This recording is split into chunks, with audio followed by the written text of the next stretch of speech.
हेडलाईनचे प्रस्तुतकर्ता आहेत रामबंधू लोणचं. आता प्रत्येक जण जिंकेल.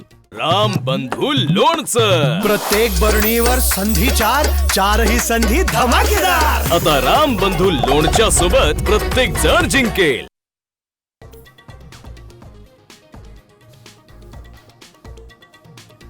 बच्चू कडूंचा ट्रॅक्टर मोर्चा नागपुरात दाखल. कडूंना बैठकीचं निमंत्रण. बावनकुळेंची माहिती.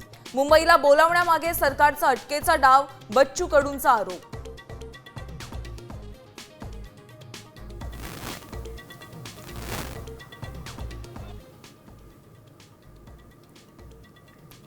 आदित्य ठाकरेंनी मी महाराष्ट्राचा पप्पू आहे असं प्रदर्शन हे करू नये.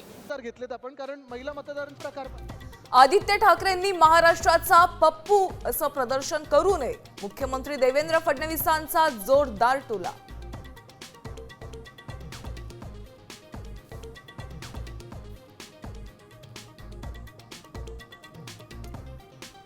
पुण्यातल्या वसंतदादा शुगर इन्स्टिट्यूटच्या चौकशीचे आदेश. ठाण्यानंतर आता भाजपच्या टार्गेटवर बारामती. रोहित पवारांचे आरोप विविध माध्यमातून.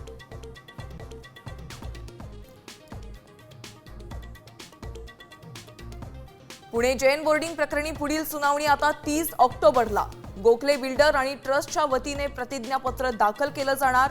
तर सगळ्या ट्रस्टींना बरखास्त करा, रवींद्र धंगेकरांची मागणी.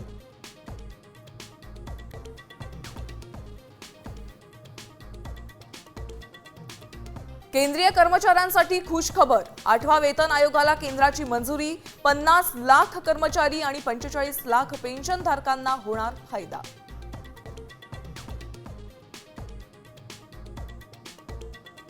आणि मोंधा चक्रीवादळामुळे मुसळधार पावसाचा अंदाज. मुंबईसह राज्यातील अनेक भागांना हवामान विभागाचा इशारा.